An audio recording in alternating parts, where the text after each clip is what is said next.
Ouvir legal?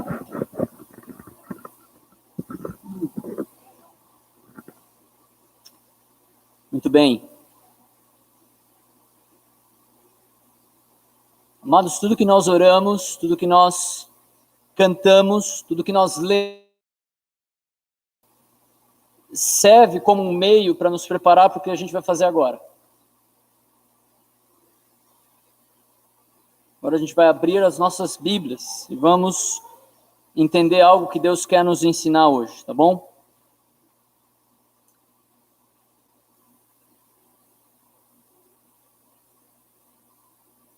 Vou orar para a gente começar. Liga o monitor, por favor. Não, o monitor. Do lado. Isso. Ótimo. Vamos orar. Senhor, nós te louvamos, nós te exaltamos, nós reconhecemos a tua graça, nós reconhecemos que diante do Senhor nós ficamos sem palavras, não há como expressar exatamente aquilo que o Senhor tem feito por nós, mas nós experimentamos isso na nossa vida e nós somos gratos por isso, nós louvamos ao Senhor por isso. Eu oro por cada um que está aqui, eu oro por cada um que está assistindo, tanto agora, ao vivo, junto conosco, tanto aqueles que vão assistir depois, que possa nos desafiar a obedecer ao Senhor, a amar a sua palavra, a entesourar a sua palavra.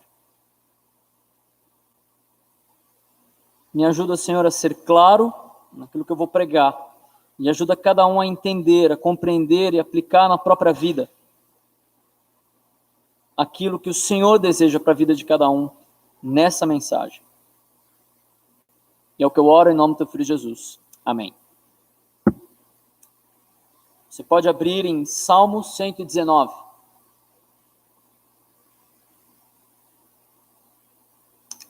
Nós estamos trabalhando o livro de Salmos em as suas diversas partes ali, né?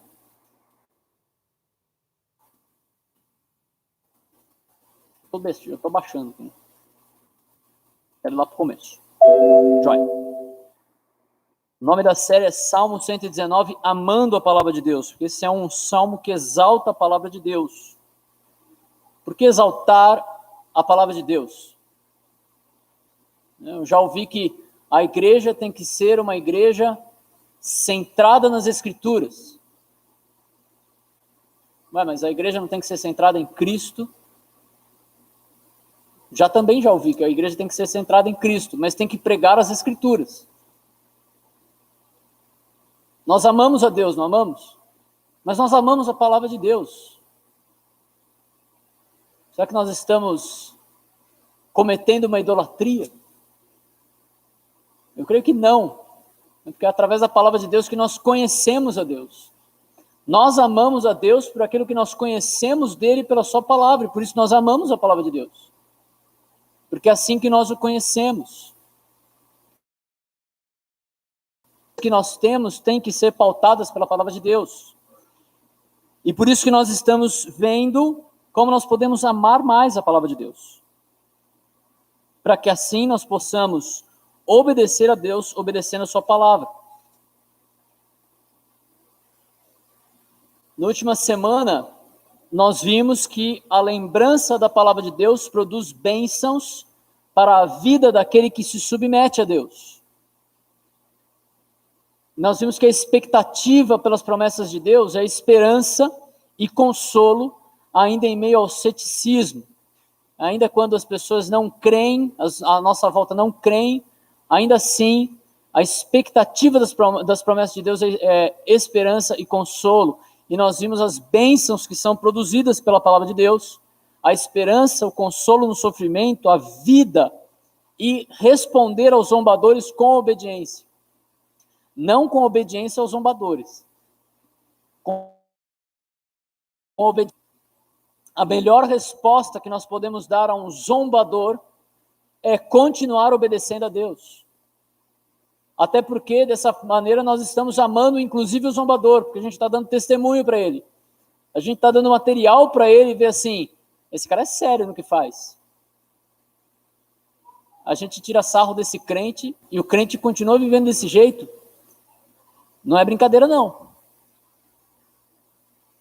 Certamente cristãos que morreram na história, colocaram cinzas na cabeça de seus inimigos, pensando, nossa, eu estou matando esse camarada por causa desse homem que ele segue, desse Jesus que ele prega.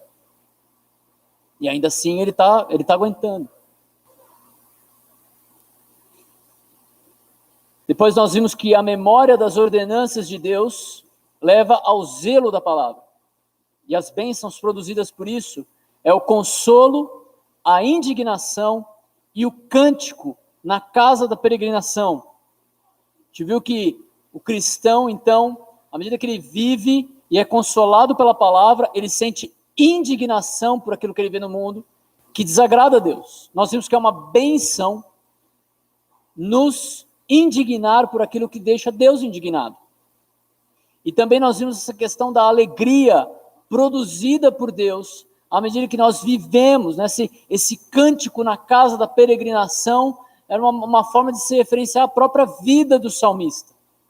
Ele canta ao Senhor enquanto ele está vivendo aqui, e ele reconhece que ele é peregrino, ele não mora aqui, ele é de outro lugar, ele pertence a uma outra nação, esperando que nós estamos esperando. E por fim, a memória do caráter de Deus leva ao estilo de vida de obediência.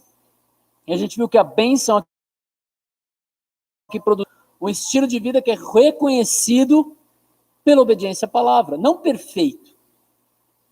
Deus não espera de nós perfeição. Ou melhor, vou mudar a frase. Deus espera de nós a perfeição. Ele simplesmente entende que nós não vamos ser perfeitos por nós mesmos, nós não vamos ser perfeitos aqui. Mas é algo que ele vai produzir. Mas o que ele está falando aqui do estilo de vida é um estilo de vida reconhecido pela obediência.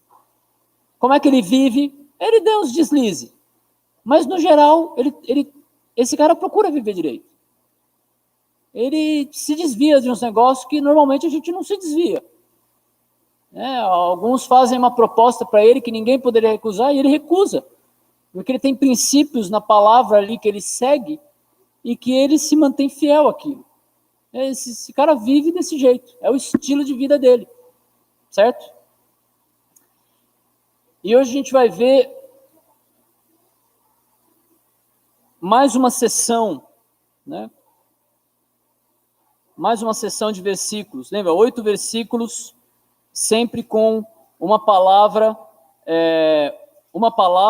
do alfabeto hebraico ali. E hoje, uma letra, palavras que começam com uma letra do alfabeto hebraico. E essa sessão que nós vamos ver, de 57 a 64, todas as palavras no hebraico começam com a letra Het, ou Het. Não sei exatamente a pronúncia, mas é esse desenho que vocês têm aí, né? Eu pessoalmente acho muito bonito a escrita hebraica.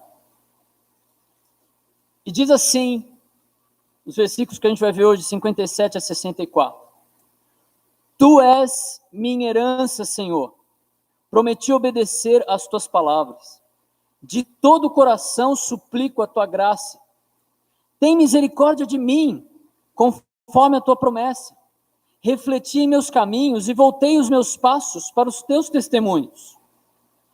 Eu me apressarei e não hesitarei em obedecer aos teus mandamentos.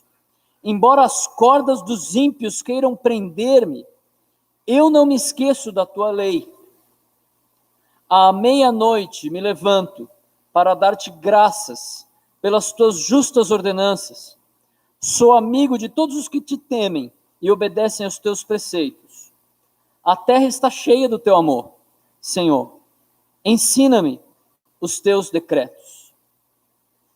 Eu queria começar pensando como que o salmista utiliza palavras para se referir à palavra de Deus. No versículo 57, por exemplo, ele usa esse termo, tua palavra. No versículo 58, ele chama a palavra de Deus de tua promessa. No versículo 59, de preceitos e testemunhos. No versículo 60, são os mandamentos. No versículo 61, a lei. No versículo 62, os justos juízos. Versículo 63, os preceitos. e no 64 os teus decretos, os teus estatutos. E quando o salmista quer se referir a Deus, no versículo 57 ele chama de a minha herança. Ele refere a Deus como a minha herança. O Senhor é a minha herança. E também quando ele fala sobre Deus, no versículo 64, ele diz, a terra está cheia do teu amor. A gente vai entender mais sobre isso. Mas é muito interessante as reações do salmista à palavra de Deus. Porque no versículo 57 ele fala, prometi obedecer. Um compromisso que ele assume. No versículo 58 ele reconhece que graça e misericórdia estão registrados nas promessas de Deus. No 59, a sua reação é uma reação de arrependimento. Ele pensa nos seus caminhos, no seu estilo de vida e volta, ele muda de direção para seguir novamente os testemunhos de Deus. No versículo 60, ele se apresenta, ele se apressa, ele não fica titubeando para obedecer, ele é rápido em obedecer. No versículo 61, apesar de perseguições e ameaças, ele não esquece da palavra de Deus. No versículo 62, de noite, novamente de noite, a gente já viu isso semana passada, né? Ele é grato a Deus pelas suas justas ordenanças. E no versículo 63, ele se relaciona amigavelmente com quem teme a Deus, com quem tem a mesma fé e obedecem aos mandamentos, com quem tem a mesma atitude em relação à palavra. E no versículo 64, ele deseja aprender mais e ainda mais dos decretos de Deus. O que nós aprendemos nesse texto é que o compromisso de obediência à palavra leva à experiência de uma vida transformada na esfera. E para entender o que significa isso, eu quero dividir esse versículo, esse texto em duas sessões, tá bom? Só para avisar, tem um sofá aqui na frente, né? Esse sofá, se eu pegar você dormindo, eu vou pedir para você tentar sentar aqui na frente, tá bom? Vamos dividir esse texto em duas sessões, que são dois resultados na vida do salmista. O primeiro é dos versículos 57, onde a gente vai ver que o compromisso do salmista em obedecer a palavra de Deus o levou a uma vida pessoal transformada, que eu estou chamando de eu e a palavra. Tu és a minha herança, Senhor. Prometi obedecer as tuas palavras. De todo o coração suplico a tua graça. Tem misericórdia de mim, conforme a tua promessa. Refleti em meus caminhos e voltei os meus passos para os teus testemunhos. E me apressarei e não hesitarei em obedecer aos teus mandamentos. Ele começa com essa expressão, tu és a minha herança. Herança é algo que a gente tem expectativa de receber, não é verdade? Algo que nós não temos, mas que nós entendemos que é bom. E às vezes a gente até experimenta um pouco disso antes de ter a herança propriamente dita. Deixa eu dar um exemplo para ficar mais claro. Imagine uma família, ou o pai de uma família tem uma casa de campo. Se você gosta de praia, pode ser casa de praia, tá bom? Não tem problema, que eu gosto do campo. Então, a família tem uma casa no campo ali, com aquela lareira, com os móveis rústicos, com aquele piso que não precisa limpar, porque você não vê a sujeira, e aquelas janelas voltadas para a montanha, assim, né? Imaginou? Pode ser a vista da praia também, não tem problema. Ela pertence ao pai da família. Os filhos sabem que muito provavelmente, se ele não vender aquela casa antes de ele morrer, aquela casa um dia vai ser deles. Eles sabem disso. Eles entendem isso. É o natural. Dependendo da família, pode ser diferente, mas o natural é que isso aconteça. Existe uma expectativa em relação a isso. Ok, né? Às vezes até o pai chega para o filho e fala assim, filho, um dia isso aqui vai ser seu. Né? Mas não é verdade que os filhos já aproveitam daquela herança de alguma maneira? eles fazem visitas e têm tempos deliciosos em família naquela casa. Eles vão visitar os pais e juntam os netos e vira aquela bagunça que é gostosa para os avós, mas que os pais às vezes ficam meio incomodados. A gente acha que fica mais incomodado com os avós. Mas a gente aproveita de alguma maneira aquela herança. Mas não é meu ainda. Não, mas a gente aproveita. A família está lá. Para o salmista, a sua expectativa, presta atenção, a sua expectativa é o Senhor. Ele espera aquelas promessas recebidas pelos seus antepassados, que falaram de uma terra prometida, que mana leite e mel, e que o Senhor prometeu a eles. Aquela paz que Deus produziria com as outras nações. E de alguma maneira, ele já experimenta aquilo, muito pouco, mas ele consegue experimentar um pouquinho daquilo já. Ele sabia que esse futuro ia ter uma promessa completa, um negócio muito melhor, mas ele já experimenta algo desse tipo. Isso está soando familiar esse negócio, né? Eu acho que a gente já viu isso em algum lugar. Abre sua Bíblia em Efésios 1, 13 a 14.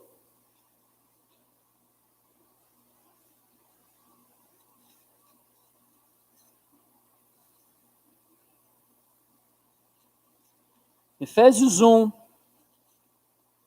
versículos 13 a 14. A gente já estudou isso, estudamos no ano passado. Olha o que ele fala ali. Quando vocês ouviram e creram na palavra da verdade, o evangelho que os salvou, vocês foram selados em Cristo com o Espírito Santo da promessa, que é a garantia da nossa herança, até a redenção daqueles que pertencem a essa herança que Deus promete a Israel, a Abraão, se torna... A gente viu sobre isso. Gálatas 3, 26 a 29 diz: todos vocês são filhos de Deus mediante a fé em Cristo Jesus, pois os que em Cristo foram batizados, de Cristo se revestiram. Não há judeu nem grego, escravo nem livre, homem nem mulher, pois todos são um em Cristo Jesus. E se vocês são de Cristo, são descendência de Abraão e herdeiros segundo a promessa. Deus nos tornou herdeiros e participantes dessa herança. A gente pode ver outros textos, como Colossenses 1,12, dando graças ao Pai, que nos tornou dignos de participar da promessa dos santos no reino da luz. A gente pode ver Romanos 8,17, se somos filhos, então somos herdeiros, herdeiros de Deus e co-herdeiros com Cristo. Essa herança que nós precisamos entender, tanto para nós como para aquele salmista, é que essa herança ela tem um impacto para a nossa vida hoje. Nós já desfrutamos bênçãos na nossa vida atual. Perdão dos pecados, a adoção de filhos, a graça e o poder de Deus para vencer o pecado, a vida em comunidade como igreja, todas essas coisas são bênçãos que já experimentamos. Mas nessa herança nós temos algo que a gente ainda não experimenta, não é verdade? A garantia daquele futuro melhor em comunidade. Algo que transcende a nossa criação e que a gente vai receber quando Cristo voltar. O salmista continua dizendo: Senhor, prometi obedecer às tuas palavras. O autor aqui ele faz uma resolução, né? O Augusto tem usado muito essa palavra quando a gente conversa, acho muito bom. Uma resolução, ele assume um compromisso de obedecer a Deus. E ele assume um compromisso à luz da esperança, à luz com a expectativa da herança. E ele diz: de todo o coração eu suplico a tua graça. O autor ele deseja o favor de Deus, a ponto de desfalecer, ao ponto de ele ficar fraco, ao ponto de ele ficar doente. Você já passou mal porque você queria alguma coisa? Você já ouviu algum cartaz na rua com a foto de um cachorrinho, falando assim, olha, procura esse cachorro, ele atende para o nome tal e tal, criança doente. Nós ficamos doentes, nós desfalecemos por aquilo que a gente deseja muito. E o salmista aqui, ele deseja graça. Ele almeja a graça de Deus, a ponto de ele ficar fraco, de tanto que ele ora de todo o coração. E ele diz, na versão, tem misericórdia de mim, conforme a tua promessa. O autor, ele promete, ele assume um compromisso de obediência com Deus, e depois, ele mesmo reconhece a sua necessidade do favor de Deus para obedecer.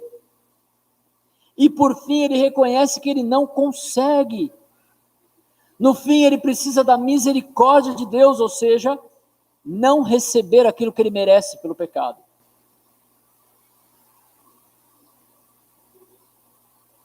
Lembra de Êxodo 33, 19? E Deus respondeu, diante de você farei passar toda a minha bondade, e diante de você proclamarei o meu nome, o Senhor. Terei misericórdia de quem eu quiser ter misericórdia, e terei compaixão de quem eu quiser ter compaixão. É essa misericórdia, essa compaixão aqui, que o salmista está desejando e está pedindo. E depois o versículo 59 é muito bom, ele fala, refleti em meus caminhos, e voltei os meus passos para o teu testemunho. Ele refletiu, ele observou, ele meditou, ele calculou os seus caminhos, ele pensou sobre aquilo. Ele pensou sobre o seu estilo de vida, sobre daquilo que ele estava fazendo, daquilo que ele estava pensando, daquilo que ele estava falando. Ele fez o que a gente faz em toda ceia, não é verdade? Eu deveria fazer. 1 Coríntios 11, 28. Examine-se cada um a si mesmo, então coma do pão e beba do cálice. Examine-se, ele está se examinando, ele se examinou. Salmo 139, 23 a 24. Sonda-me, ó Deus, e conhece o meu coração, prova-me e conhece as minhas inquietações. Vê se em minha conduta há algo que te ofende e dirige-me pelo caminho eterno. Sonda-me. Ontem a gente assistiu um filme, acreditem se quiser, não fui eu que pedi, mas as meninas pediram para assistir Interestelar. Pois é, eu escuto a música, eu gosto muito da música daquele filme. Elas falam assim, eu quero assistir o filme. O filme é uma loucura, mas a gente assistiu em uns 3 pedaços. Ontem a gente terminou, na verdade, né? E aí tem um lugar lá que aparece uma sonda. Eles mandam uma sonda, que é uma nave de reconhecimento, para ver o que tinha ali naquele planeta ali. É exatamente isso que ele está pedindo aqui. Sonda-me. Senhor, me conhece. Faz uma missão de reconhecimento na minha vida, para ver o que tem. E se tiver alguma coisa que não te agrada, arranca fora. E aí ele fala então, e voltei. Eu dei uma volta de 180 graus, eu estava indo para um lado, e eu meditei no meu caminho, e eu voltei para o Senhor. Eu voltei para os teus testemunhos. Ele parou de ir para o caminho que ele estava seguindo, e voltou para o caminho correto. Nós lemos 1 João 1, né? Arrependimento. A gente leu 1 João 1, e a gente leu o versículo 9. Se confessarmos os nossos pecados, Ele é fiel e justo para nos perdoar os nossos pecados e nos purificar de toda injustiça. Deus está pronto para ouvir você confessar o seu pecado, concordar. Ele já conhece, Ele já sabe que você pecou. Ele está esperando que você concorde com Ele e se arrependa e mude de direção. Ele quer isso. Quem tem filho aqui já deve ter passado por isso. O filho fala um negócio que você sabe que está esquisito. Fala assim, filho, fala a verdade. Fala a verdade, filho. É melhor. Concorda que o que você está falando é bobagem. É exatamente isso que Deus quer. Concorde, confesse. Senhor, eu pequei. Eu fiz bobagem. E ele fala que ele vai perdoar. Ele mandou o filho dele para poder fazer isso. Jesus morreu como punição pelo nosso pecado. É por isso que pode ter um texto desse na Bíblia. Por isso que Deus pode falar assim, eu perdoo você, porque alguém pagou. Deus perdoa de graça, mas isso custou um preço muito alto para ele, através do filho dele. E no versículo 60, novamente ele fala, eu me apressarei e não hesitarei em obedecer os teus mandamentos. Eu vou me apressar, eu não vou mas será que eu vou ler esse texto aqui na Bíblia? Será que eu faço? Será que eu não faço? Faça! Obedeça! Mude! Tome a decisão, se arrependa, muda de ideia. Clame a Deus para que Ele produza isso, Ele produz o querer e o realizar. Então o autor ele reflete nos seus caminhos, ele verifica que há coisas que precisam de mudança, ele volta para o caminho correto e apressadamente, sem ficar negociando, ele decide obedecer. Como nós falamos para os filhos, obediência rápida, sem falar nada, sem cara feia, com alegria, para glorificar a Deus. É assim que Deus espera a nossa obediência também, como pais, ou como filhos de Deus. E o que pode produzir tudo isso? Qual é a única coisa no mundo que pode produzir esse tipo de arrependimento?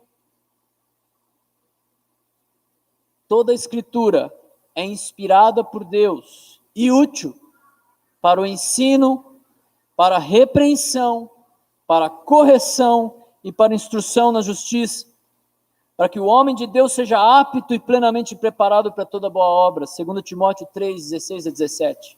A palavra de Deus,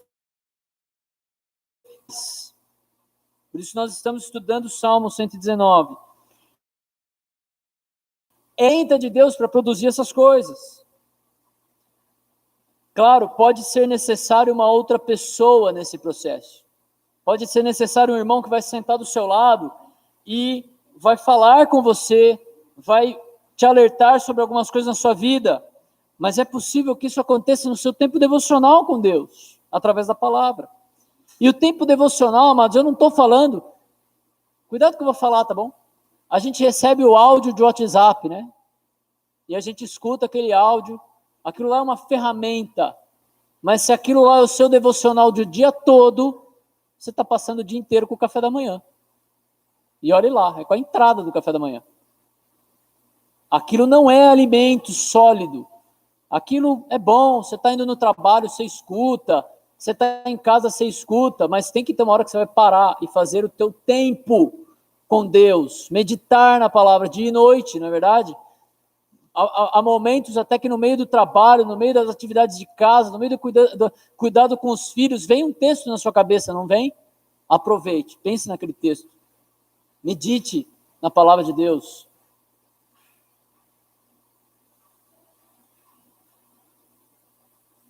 O compromisso do salmista em obedecer a palavra de Deus o levou a uma vida pessoal transformada. Agora, a gente está vendo isso, né? O compromisso de obediência à palavra leva à experiência de uma vida transformada na esfera pessoal e relacional. E a gente viu essa parte do pessoal. E agora a gente vai ver essa parte do relacional, dos relacionamentos. Versículos 61 a 64. O compromisso do salmista em obedecer a palavra de Deus leva a relacionamentos transformados. Eu, a palavra e os outros. Versículo 61 a 64 diz: embora as cordas dos ímpios queiram prender-me, eu não esqueço da tua lei. À meia-noite me levanto para dar-te graças pelas tuas justas ordenanças. Sou amigo de todos os que temem e obedecem os teus preceitos. A terra está cheia do teu amor, Senhor. Ensina-me os teus decretos. Qual que era a visão daquele autor de outros com a palavra de Deus? Bom, ele começa falando que embora a corda dos ímpios queiram... É relacionamento isso? Claro que é. Não se relaciona com seu inimigo? É relacionamento. De alguma forma ele está tão próximo que ele é capaz de influenciar a sua vida. É exatamente isso que ele está falando aqui. Ele se mantém fiel, ainda que pessoas ali que não confiam em Deus tente enrolar aquela pessoa, ficar emaranhado nas suas cordas, tentem prender aquele salmista, mas ainda assim ele não se esquecia da lei. Então, mesmo em meio à perseguição, ameaças ou até a tentações mesmo, ele não ignora a lei de Deus. Um ótimo exemplo disso é Daniel e seus amigos ali no capítulo 1 de Daniel, que não se contaminaram com alimentos impuros, por mais que estivessem ali inseridos naquele negócio, né? Parecia que não tinha saída, mas ainda assim eles conseguem.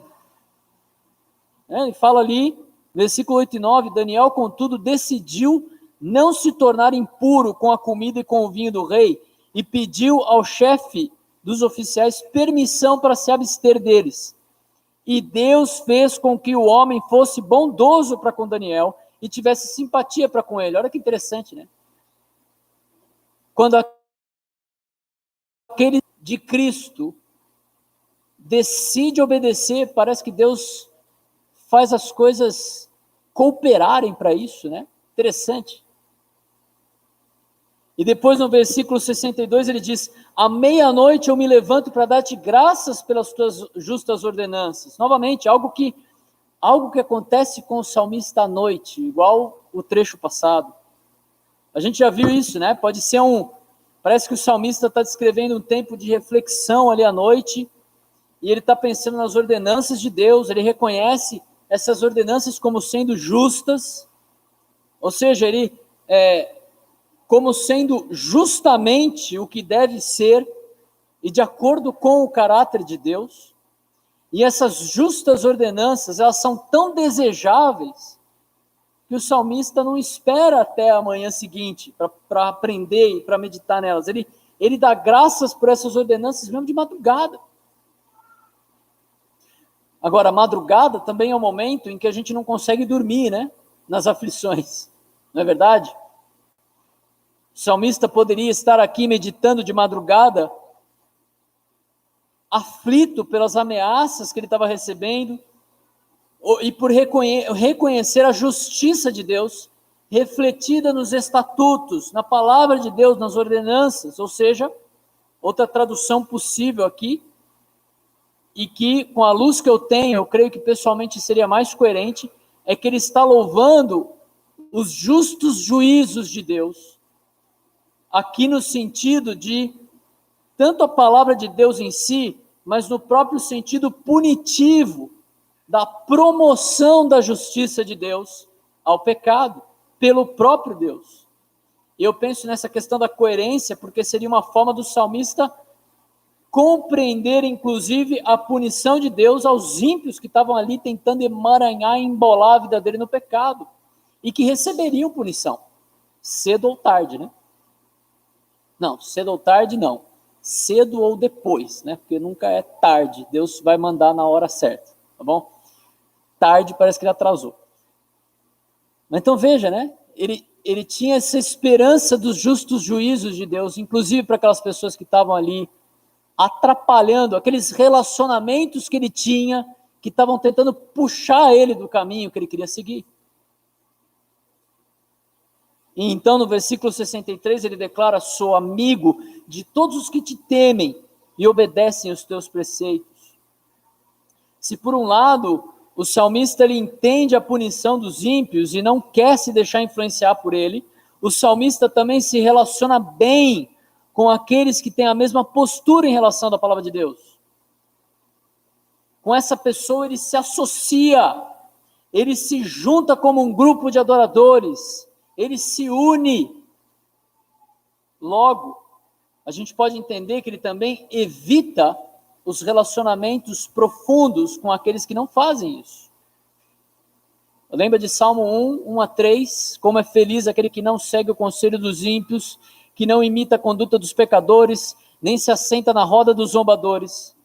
Ao contrário, a sua satisfação está na lei do Senhor, e na noite é como árvore plantada à beira de água corrente, dá fruto no tempo certo, e suas folhas não murcham.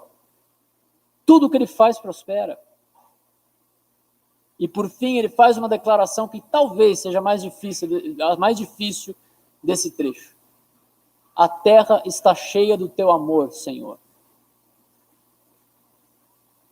Ensina-me os teus decretos. Interessante o salmista reconhecer esse fato. A terra está cheia do amor de Deus. Caramba! Quando eu olho para a terra, eu vejo mais caos do que outra coisa. É doença, é corrupção, é pavor, medo.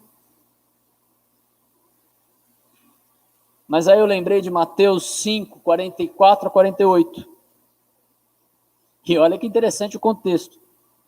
Mas eu digo, Jesus falando, amem os seus inimigos e orem por todos aqueles que te perseguem. Opa, parece alguma coisa que a gente está vendo? Para que vocês venham a ser filhos de seu Pai que está nos céus. Porque ele faz raiar o sol sobre maus e bons, justos e injustos. Se vocês amarem aqueles que os amam, que recompensa vocês receberão? Até os publicanos fazem isso. E se saudarem,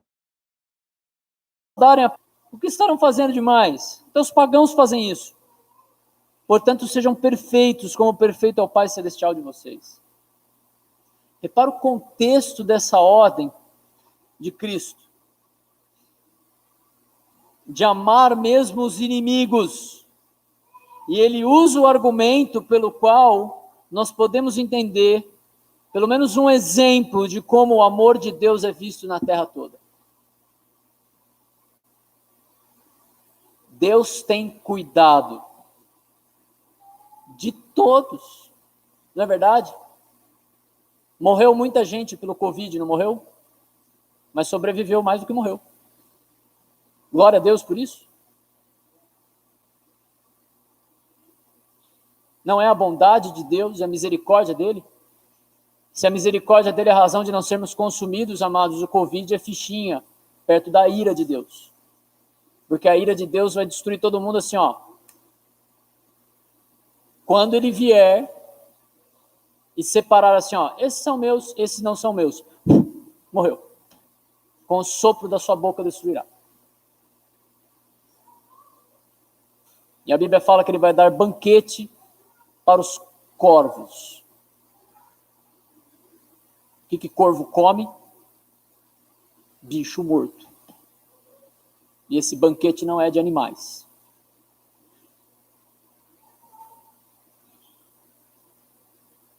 O Covid parece bem pequeno, perto da ira de Deus, que ele descreve.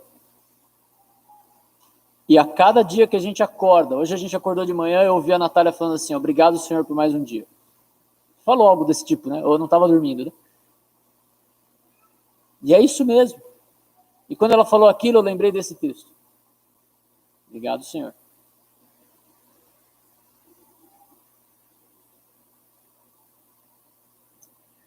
Alguns chamam isso de a graça comum, a bondade de Deus, o favor comum de Deus que ele dá a todo homem.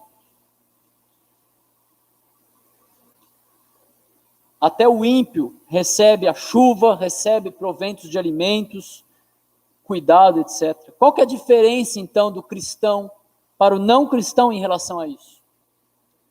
Os cristãos reconhecem que é Deus que tem sustentado, reconhecem que é por Deus. Eu posso morrer de Covid, ok? Mas se eu não morri até agora, graças a Deus, eu posso, como cristão, reconhecer esse fato. O ímpio não. Eu posso reconhecer que eu posso me satisfazer nele como a minha herança, a minha porção. E assim o salmista termina: ensina-me os teus decretos. E nós podemos responder então a esse mandamento de Cristo: ensina-me a amar os meus inimigos. E me ajuda a ser luz, de tal maneira que os meus inimigos consigam se sentir amados na forma como eu os trato. Eu queria ler um comentário de Matthew Henry. Tenho usado esse comentário para encerrar essas mensagens. Os verdadeiros crentes, ele está falando de todo esse trecho, tá? Os verdadeiros crentes recebem o Senhor como parte de sua herança e nada menos os satisfará. O salmista orou de todo o coração, sabendo valorizar a bênção pela qual orou. Desejou a misericórdia prometida e dependeu da promessa para ela. Ele saiu dos atalhos e voltou para os testemunhos de Deus. Ele não demorou. Cabe aos pecadores apressar-se em escapar. E o crente terá igualmente pressa em glorificar a Deus. Nenhum cuidado ou tristeza deve tirar a palavra de Deus das nossas mentes, ou impedir o conforto que ela proporciona. Não existe situação na terra em que um crente não tenha motivo para ser grato. Vamos nos envergonhar de que outras pessoas estejam mais dispostas a não dormir para passar o tempo em prazeres pecaminosos do que para louvar a Deus. E devemos ser mais fervorosos na oração, para que o nosso coração se encha de sua misericórdia, graça e paz. O compromisso de obediência à palavra leva à experiência de uma vida transformada na esfera pessoal e relacional.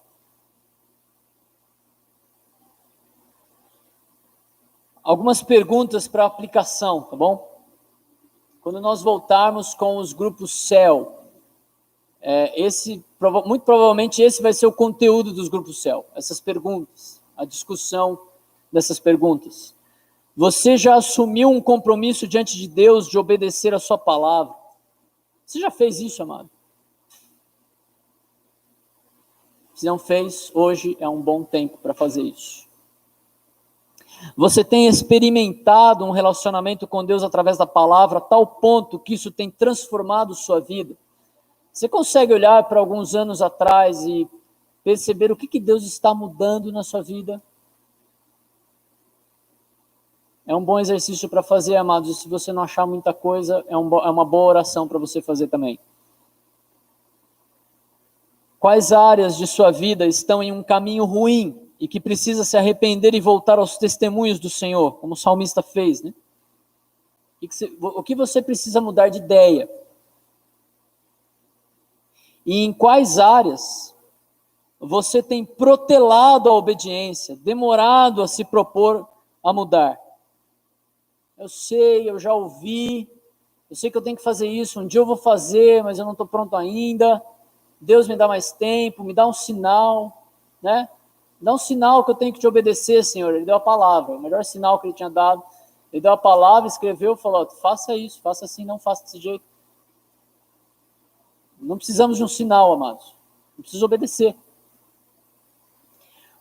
Em quais momentos ou quais relacionamentos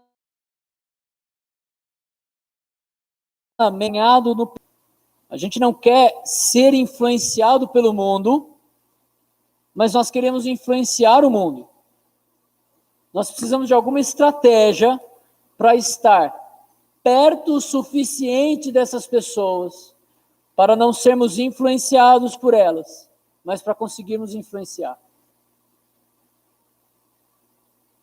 É difícil. Talvez há relacionamentos que por um período você vai ter que se afastar mesmo. Lembra de Eclesiastes, né? Há tempo de abraçar, há tempo de se afastar. Talvez você precise.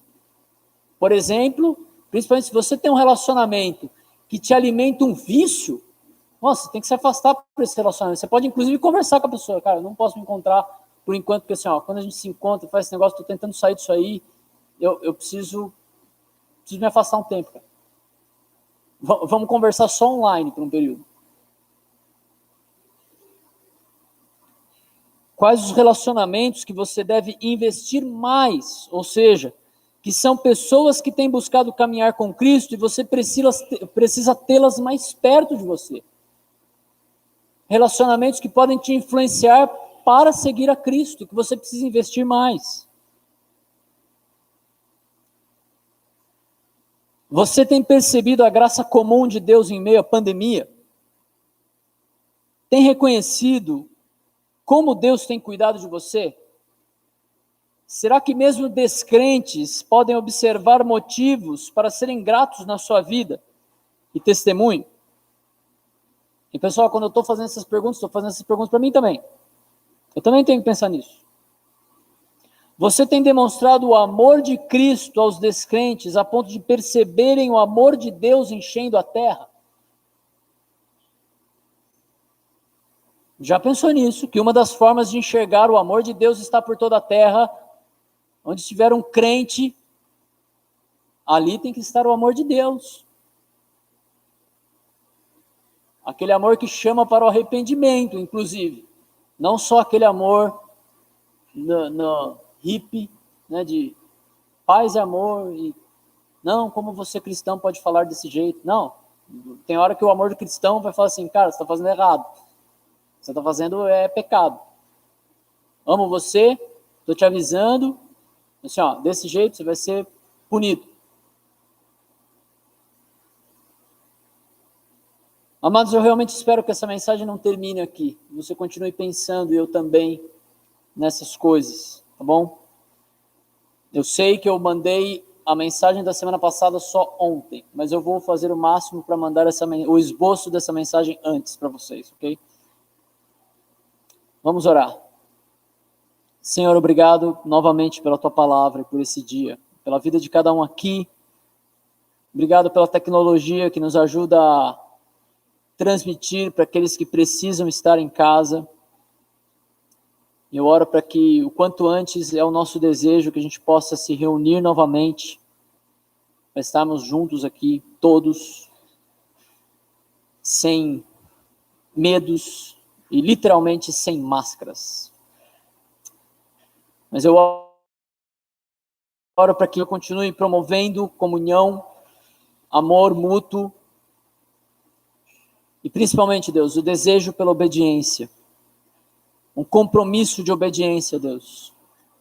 Move os nossos corações nesse sentido, Pai. Para que aquilo que a gente viu o salmista fazer aqui, nós façamos também. Um compromisso de te obedecer. Um compromisso de olhar para o nosso caminho que está errado e nos voltar para o caminho do Senhor. Eu oro por cada família, eu oro por cada indivíduo que está aqui, que está escutando essa mensagem, a começar em mim, que nós possamos enxergar aquilo que o Senhor quer que seja diferente na nossa vida.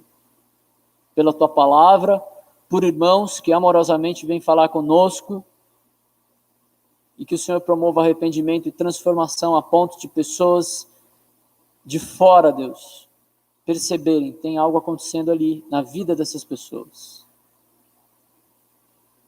E eu quero também. É o que eu oro em nome do teu filho Jesus. Amém. A gente vai cantar mais uma música para terminar esse tempo.